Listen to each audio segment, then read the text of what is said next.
What's up, guys? And we're back for another episode of the Justin Caviar Show. My guest today is actually, I have two guests, and one of my most favorite companies, especially in the realm of smart drugs and becoming James Bond, Jason Bourne, or Bradley Cooper in Limitless, is the company biOptimizers and also now sub-company Nootopia. And currently drinking one of their products. We'll get into all the products, so don't worry if you don't know what the hell I'm talking about right now, but I'm drinking the Power Solution out of the World Domination box.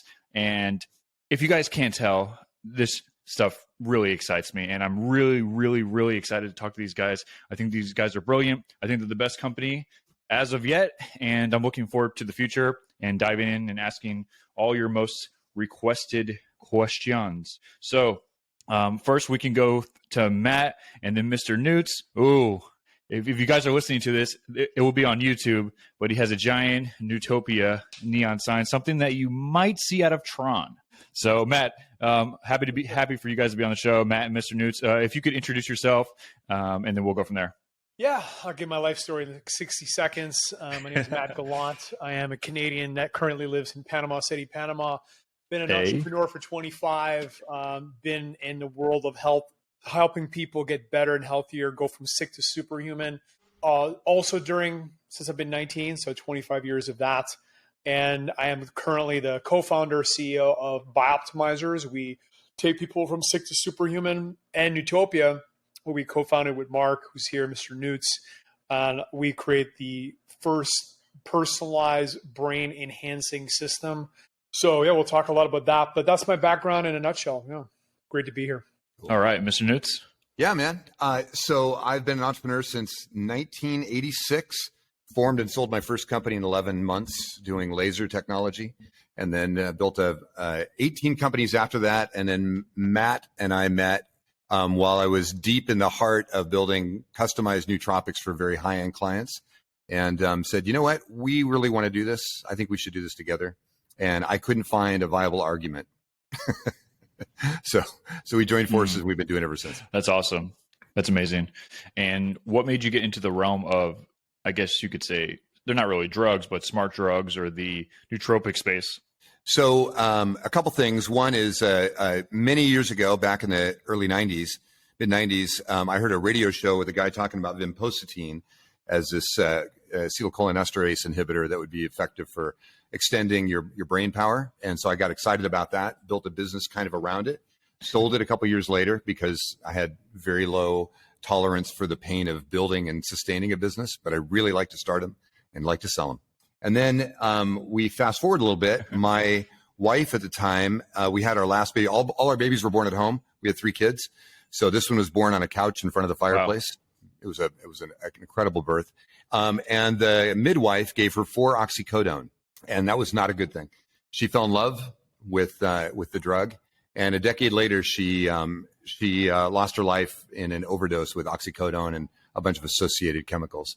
So I had just worked with a guy named David McGinnis, and we built up his company, and it sold recently. So took the advantage of that, moved up to a little tiny town of 4,500 people, escaped the busy Portland life, and grabbed every neurochemical I had ever played with and started extending that.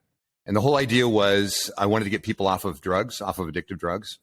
So I spent weekends once every 6 weeks or so at a rehab facility. And then I had a brainstorming software company at the time, and I would send samples of crappy tasting powders in blank test tubes to really smart people around the world and said, try this and let me know if it makes you feel smarter, better, or anything else. And after right around 3,000 different prototyping events, with a number of those getting to these clients, I started getting this feedback. I had a poll that they did, and they said, hey, this is a lot like that movie. The one that Bradley Cooper's in. I'm going, what movie are you talking about? This is the end of 2011 or summer 2011. And that was all it took. And they said, and so I called up a good friend of mine who owned one of the best firewall technology companies in the world called Tripwire. And he had been in business with me for about 6.5 years. And I said, Wyatt, what do I do? And he said, you know how I got the name Tripwire, Mark? I said, no, man. He goes, I was traveling around the world, ended up at a university near MIT, I saw a royalty check on a PhD's desk, and I said, "What's that?" And he goes, "Oh, that's money they give us for this shareware product we make." And he goes, "That's really cool." I go, "What's it called?" He goes, "Oh, Tripwire." He goes, "You mind if I license that from you?" And $89 million later, he was quite a success. So he looked it up and said, "There's no trademark on NZT. I would just call it that." And so we called it NZT, and we had a bunch of really interesting high-end clients. The lead photographer at the time for Sports Illustrated, one of the founders of the first file sharing company in the world that made it big, and then it infected Silicon Valley. So, yeah, that's how it started. That's incredible.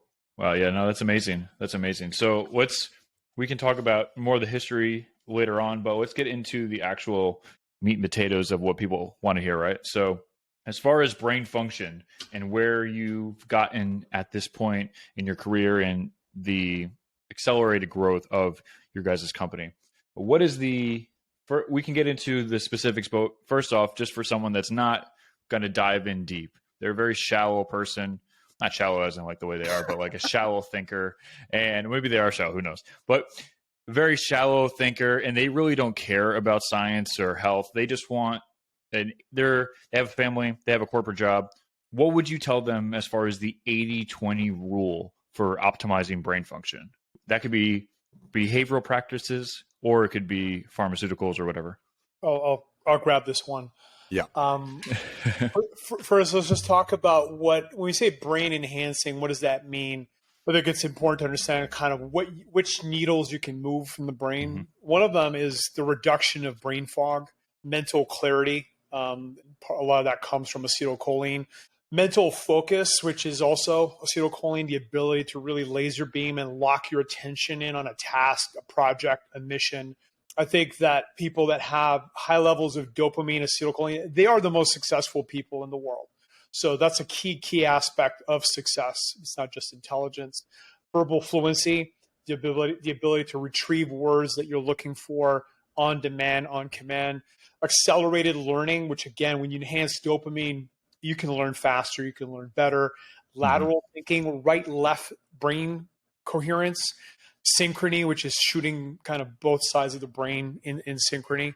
Mental endurance, which is a big aspect of success as well. The ability to focus for 10, 12, 14 hours, 16 hours if you have to.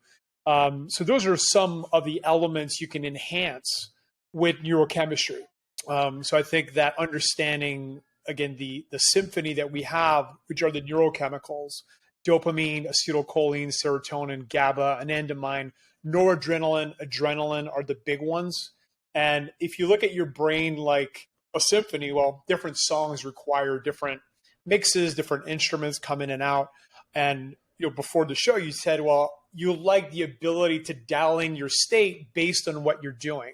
And that's what we're providing. We're providing the ability for people to shift from one state to another by just shifting the neurochemicals. So I'll stop there. But Mr. Noots, what's your thoughts? Yeah, I think actually you nailed it really well, Matt. But state change is what people start realizing is when you're in a very high performance mode, everybody has a very unique state that they're in there, right?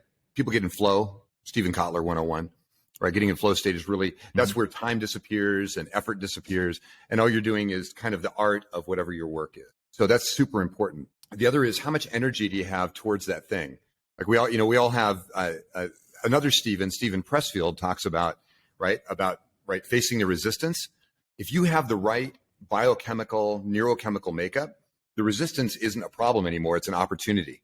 And so those are really critical factors to understand. Once you're there, once you start playing with those and your awareness goes up, so you go, oh, I need to get in this state.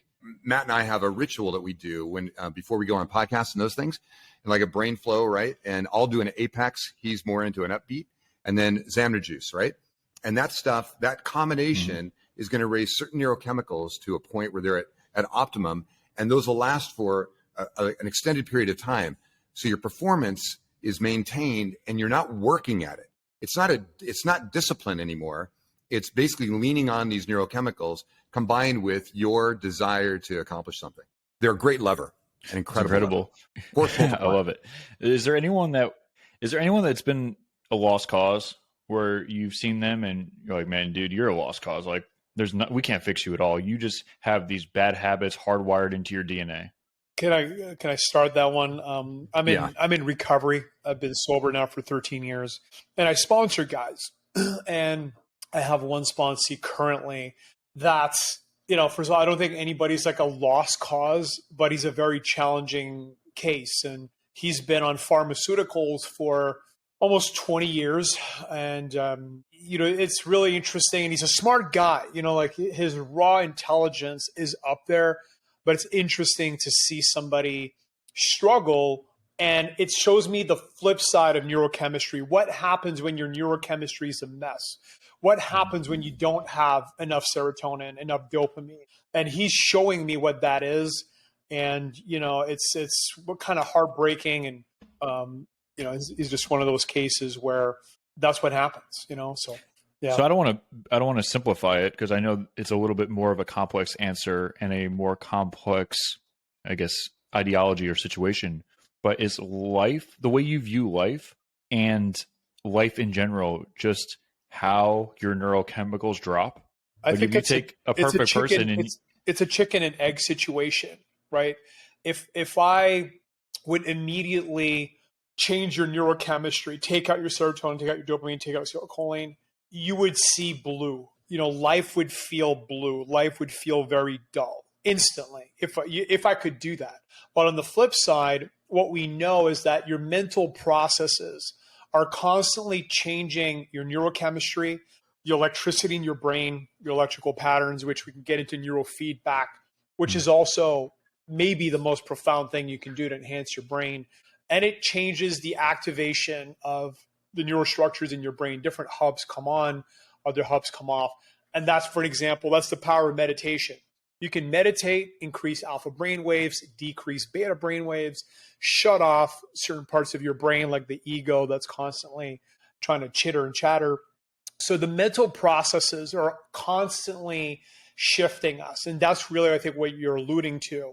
So we don't want to just make it sound like you're just going to pop pills and drink potions, which of course are awesome, and just do that and that's enough. I still think that mental processes, the way you think about things, the way you approach life, the states that you choose to get into, the alter egos that you choose to craft and create, which is another incredible tool we can get into.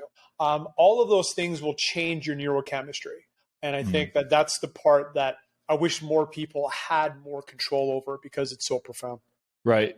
I guess my question is, if you deem someone a certain category and it's not really their fault because they didn't have a role in creating their genetics, should we really be judging people? Because life is basically how you feel. I could be in a really shitty mood because I have low dopamine, or I can be in a euphoric mood because I have a surplus amount of dopamine. If I took, a high amount of Adderall and I have this surplus amount of amphetamines running through my blood, and now my dopamine's through the roof and I'm a nice person, I'm giving strangers high fives, I'm giving homeless people $100 bills, right?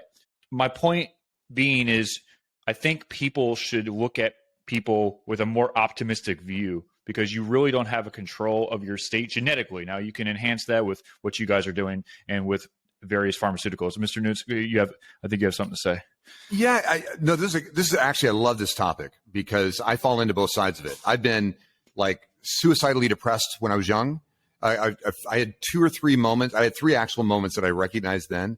And then when I was low thyroid in 1993, I was running multiple companies and I was having the frustration of going, why do I feel like shit when I should feel great? I should feel as successful as bright the numbers looked. But it was this biochemistry was messed up. But once I think there's 2 parts of this. I think once we know how to feel good, how to get ourselves in a really good operating state, I think we have a responsibility to others as well as to ourselves to try to accomplish that, to try to get ourselves into that state. I'm not saying that like dogmatically, but I do think that holistically that if we take that responsibility, like every once in a while, because I'm the poster child for ADHD, or have been in the past, right? I would one of my employees would give me some Adderall, right? And then I would take the Adderall and I would have no emotional connection whatsoever. I would just get shit done for 15 hours. The problem is, my man, is that right? Is I was a total asshole to my employees, and they'd say, "Oh, you're on the asshole drug again, right?"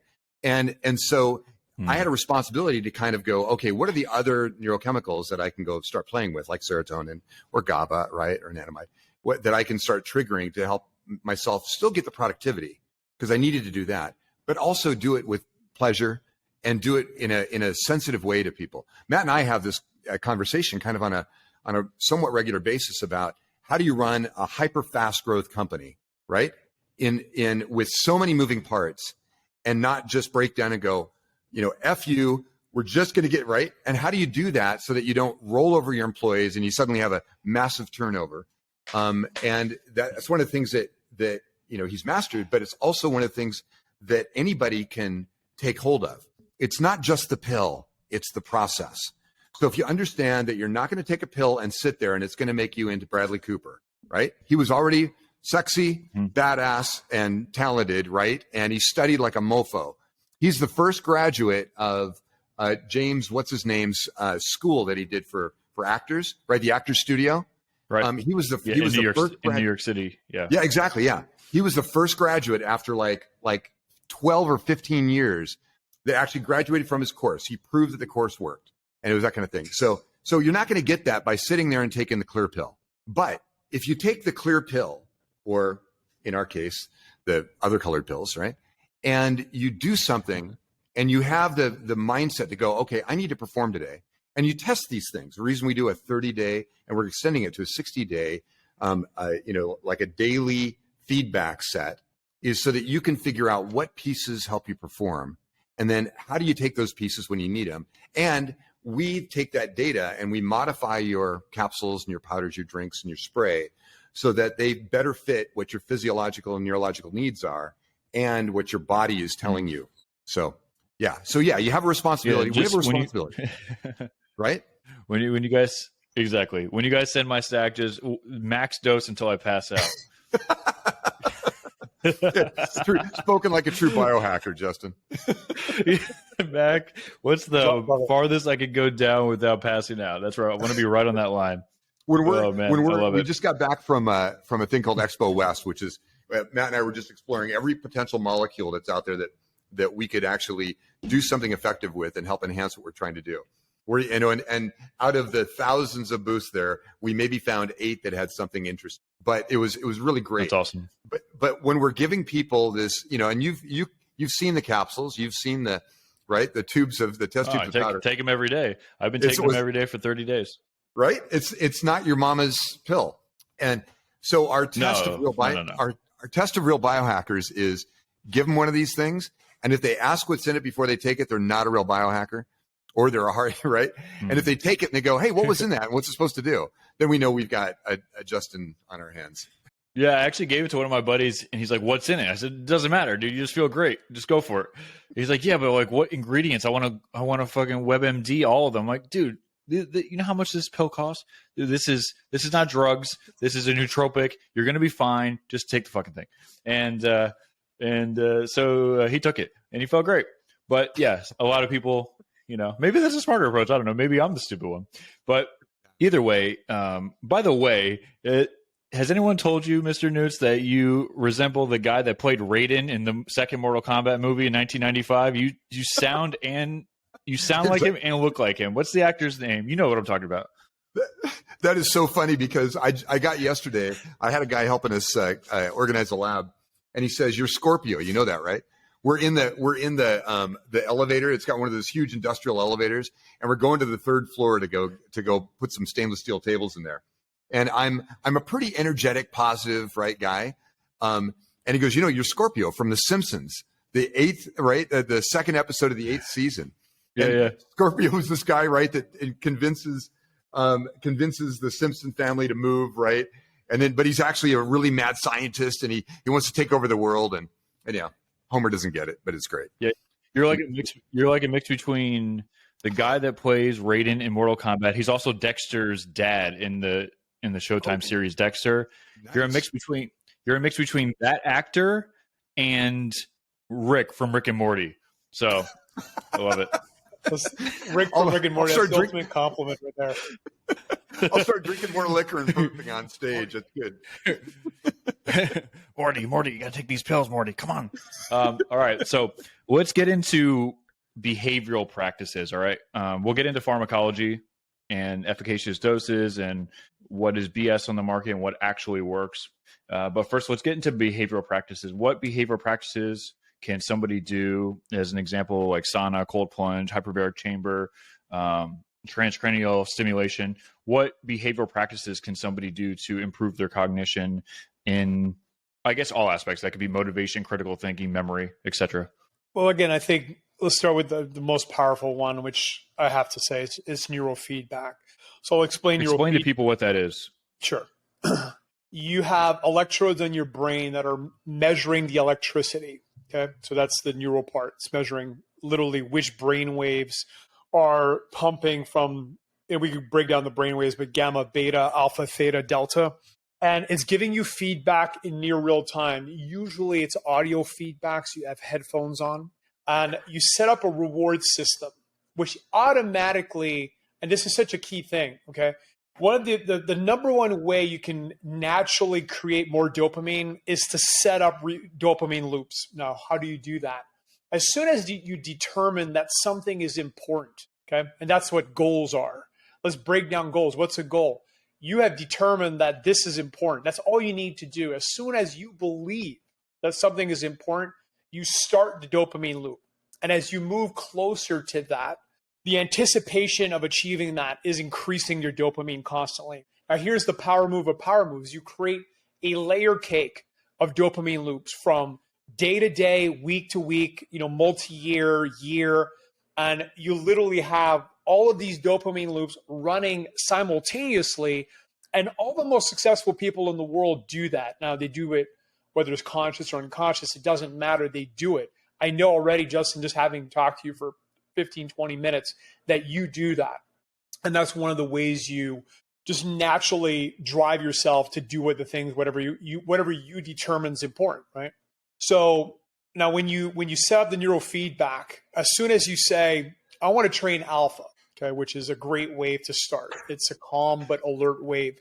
As soon as you're moving towards that, as soon as your amplitude is increasing towards alpha, you get positive feedback. And your brain loves it because, again, you've set up that dopamine loop.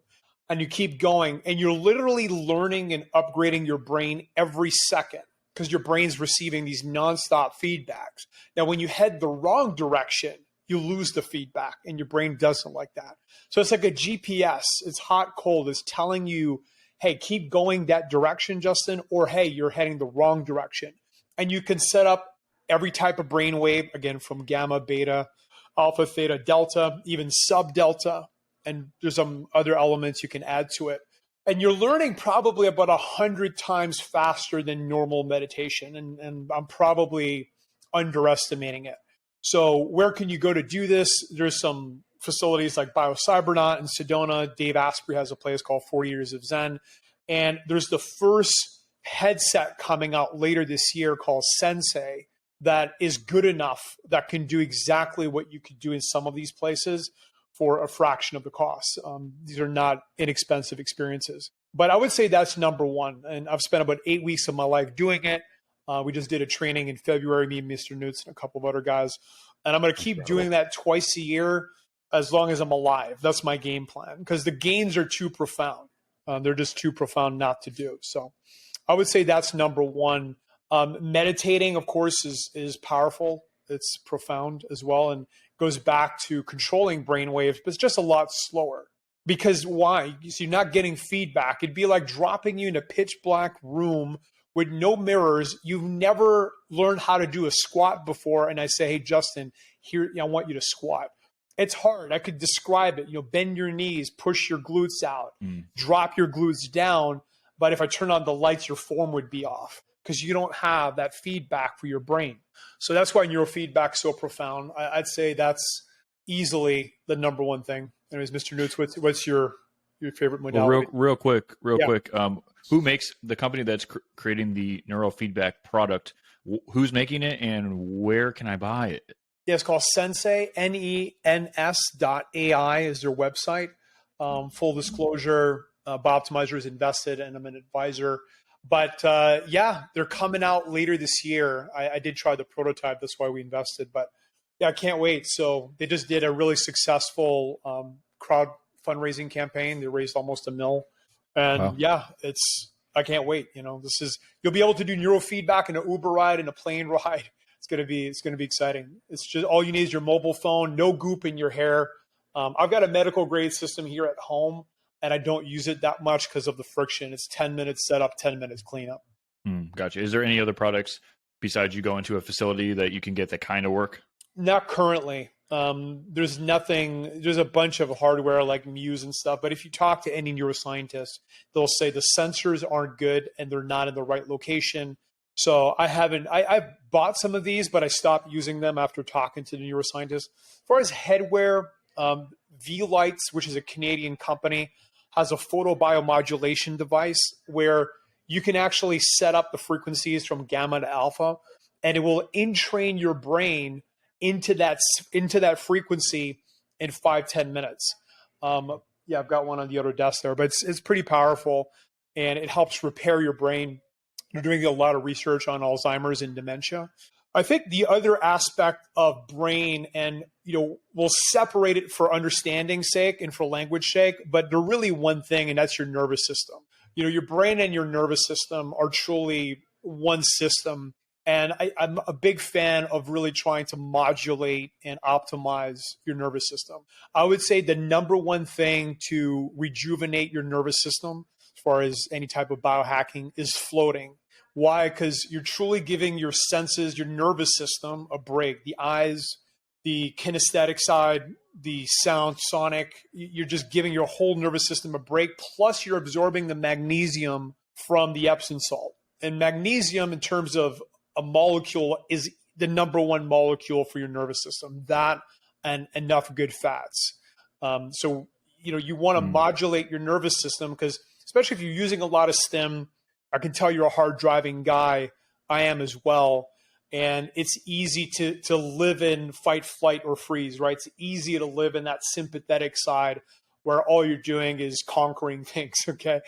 But I've learned— World domination. Come on. World domination, right? I'm 44 going to 45, and I've come to understand that, you want some parasympathetic in the mix, and life just becomes better. You become healthier, more resilience, and you don't burn out. I used to burn out like once every 3 months for years and years, and I haven't burnt out since I've been using the mag and doing some of these things. Yeah, I feel like when you're going, kind of like me and you are, like our personalities are very similar, especially in that cadence. I feel you don't learn as fast when you're in dopamine-driven driver world domination. You're more of a robot. You get shit done. But if you want to actually learn Mandarin Chinese, or you want to learn how to play chess at a high level, you actually need to take a step back. That's why I think psychedelics have a lot of promise too. We can get into that if you guys want to.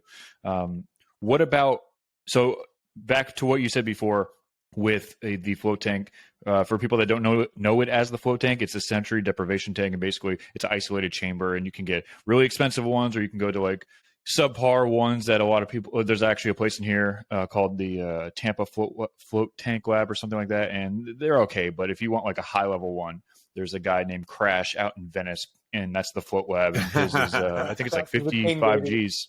Yeah, he's the world pioneer. Shout out to Crash in Venice, California.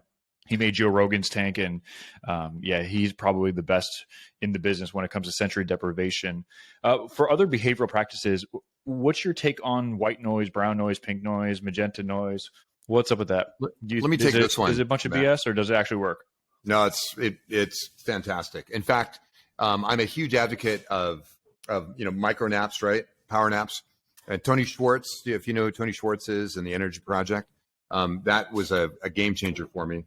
And essentially, it's a study of high performance athletes and figuring out that between points, these were tennis players at the time specifically, because Jim Laura was a tennis coach, is you notice that they brought their whole state down. So every point was the first point of the match. And I think getting into that state when we're high performance business people are no different than, we all think we're marathoners.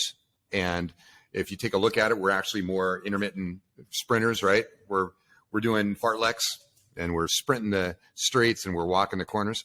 That's the only way to do it, right? So for me, there's nothing like Pizziz, a 20-minute power nap with Pizziz on the default setting without the intro outro voices. I don't know if you know what Pizziz is, but it's a binaural audio app that used to be a device. Get it on your phone, plug it in, turn it on. I use that.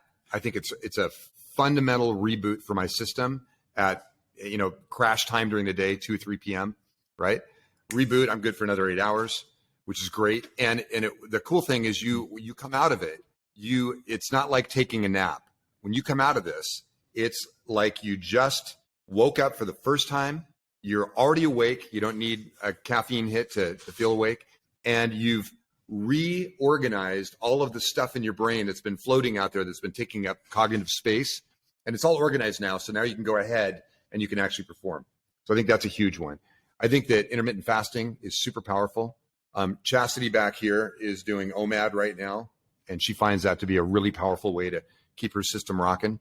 And then, of course, I think that training, I think working out is important. I think training is more important. Like organizing what you're going to do, organizing why you're working out, what muscle groups are you working, how hard are you going to press them, how long are you going to press them, and what are you going to do for recovery?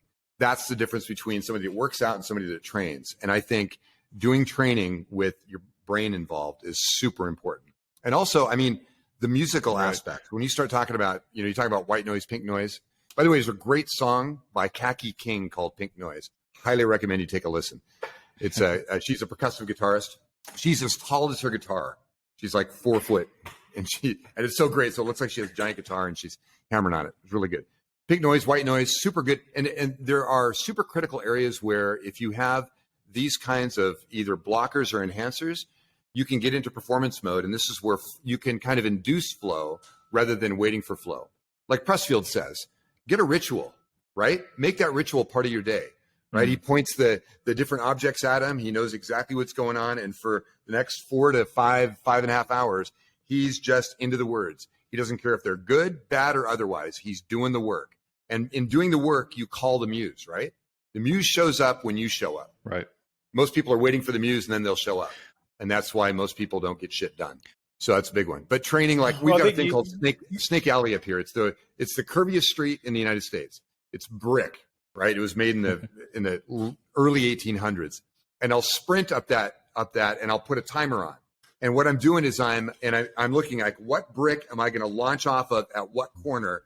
And I used to road race motorcycles, so I have a feeling for how you're going to carve a corner, right? And so, but you can't drift on my feet yet. But it's how do I carve that corner? How far do I lean? Where's my knee, right? How am I going to hit it? Remember Tim Ferriss's book, the 4-Hour Body, when he talked about running form and performance and those changes? You got it back there, right? I have it back. Yeah, I have the 4-Hour Body and 4-Hour Chef behind me. Yeah, exactly. So it's that kind of thing. And come on, dog. I have to have Tim Ferriss. Come on. Dude, I got stories. There's when you start looking at your life from a couple thousand feet, you start noticing all of the poor habits, the bad stylistic actions, the mental chatter that you fight. And you start looking at it through a different lens. And once you have that lens and you go, okay, instead of going, I'm defeated because I've got the mental chatter and I can't, I got no perspective. Instead of, if you start looking at it and going, wow, here's some cool things that I can actually optimize. I can change and optimize. We spent a week, right, doing biofeedback, Matt and myself and a few other guys. Incredible, probably the most profound experience I've had in the last 50 years. And I'm 60, right? So it's a clue. And so, but it was the most amazing thing was not just flying a spaceship with your mind, which is actually pretty cool, or creating music with your mind, which is also very cool. One of the most profound things was the non-intellectual, almost spiritual aspects of connecting with a much bigger self and with the reduction in overhead and baggage that we are bound to, right?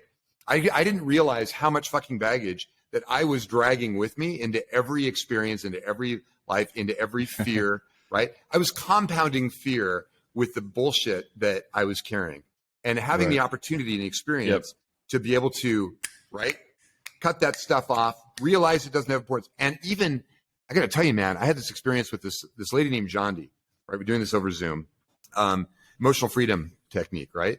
Which I thought was, maybe this is interesting. Maybe it's a little too woo for me, but I'll tell you, man, it was so crazy to go back and take a look at the first hardcore traumatic experience in my life. My hand is up here.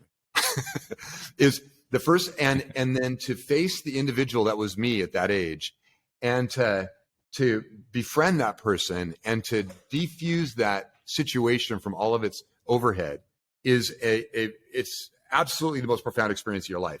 And then when you're starting to do stuff, you're going, okay, great. I'm going to go back to putting electrodes on my brain and I'm going to go fly a spaceship. The ability to do that becomes much more significant because you don't have this bullshit that you didn't know was weighing you down and causing you overhead. And so it's very, very powerful. Those are some of mine. For sure. I do want to talk about the physical fitness aspect of it. Oh, yeah. Well, breathing. Right. We all know. Okay. So the physical fitness aspect. Yeah. Right. We were doing this. Yeah. So the physical fitness aspect of it. Yeah.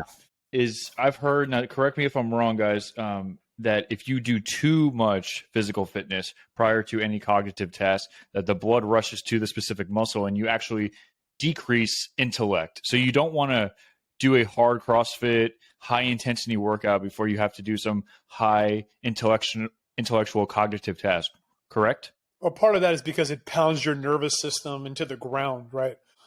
So back to that. And again, like I've trained as much as like 12 times a week. And again, when I did MMA and self-defense, I mean, we get our heart rates to 200. We do 100 burpees as the warm up before the workout. And you would dread those workouts. And so like you're dreading it before, you're recovering after, like your nervous system is constantly compromised. So that will affect your cognitive performance. It will affect you in business. So in terms of if somebody's really entrepreneurially focused and wants to achieve things, I would say be mindful of how much and how hard you train. Like you still want to train hard, obviously, but 4 days a week of hard weight resistance training or hard, MMA, grappling, any of these types of activities is probably the sweet spot. I've just found for myself when I go to 5-6 days, I'm paying a price, you know what I mean? And there is a compromise the rest of the time. So, it just depends what you're prioritizing. But for me at this point, I'm more on the cognitive side than trying to train 12 times a week. Exactly. Yeah. I'm not trying to be, I'm trying to be Jason Bourne cognitively, not physically.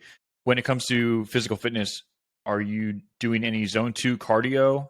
Because there's a lot of zone 2 cardio hype right now with people like Andrew Huberman promoting it, of it increasing blood flow and helping you, deliver oxygen to the brain and helping you neurologically.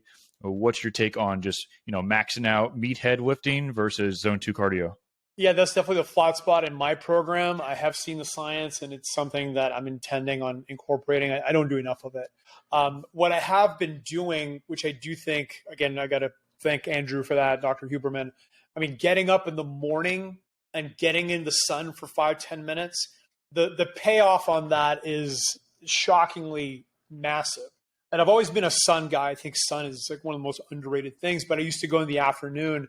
There is a lift that carries through the whole day. And I think you get more dopamine, more serotonin from the sun in the morning than you do in the afternoon. That's what it feels like to me. And I think the circadian syncing that's happening from getting that early exposure, I've been noticing that I do sleep better. And I'll add one more thing that Mr. Newt's touched upon, which I think is so profound that everybody uses, and that's music.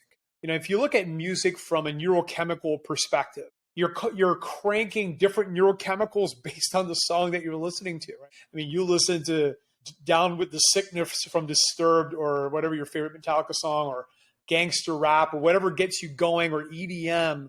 I mean, your adrenaline starts pumping. I mean, that's what I listen to before leg day. I'm going to do squats this afternoon. That's what I'm playing. And the adrenaline that I get from that helps me squat. Now, on the flip side, if I'm on my desk, I like listening to things like Carbon-Based Life Forms. I don't want lyrics. I don't want drums.